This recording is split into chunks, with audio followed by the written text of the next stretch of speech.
會善四天王身啦，令眾生咧係得道，係啦。咩意思咧？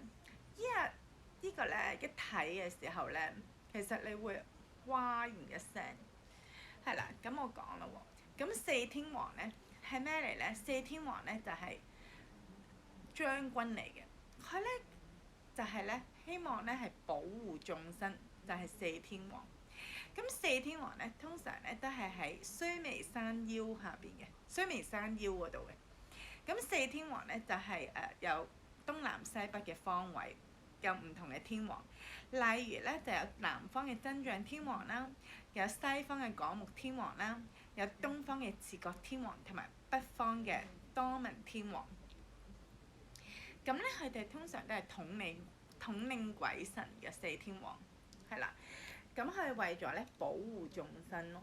咁而咧觀音菩薩咧就知道就係咧有眾生咧係希望咧做四天王，就希望係嗰啲眾生就希望保護眾生，所以想做四天王。咁觀音菩薩咧好慈悲，就善咗四天王嘅身，就同想做四天王嘅人係説法，令佢有成就。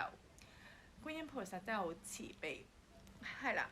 咁咧四天王咧，其實咧就係因為眾生有發過願，希望做四天王，同埋咧因為佢哋好想係去喺四天王嘅皇宮做太子，咁所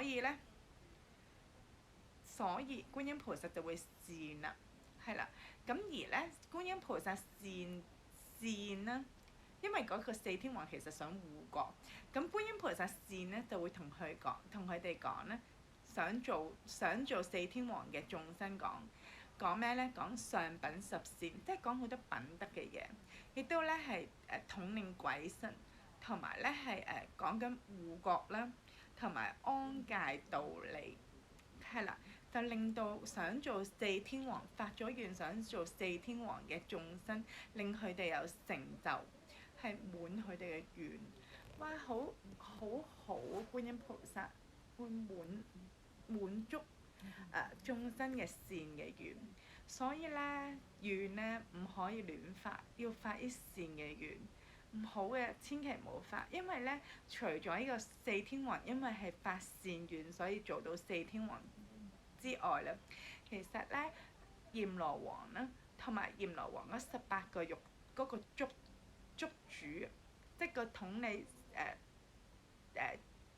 地獄嗰18個嗰個獄捉主，佢哋都係因為發願，所以做到閻羅王，同埋做到18個獄捉主。呢個咧就係喺量王寶懺嗰度講。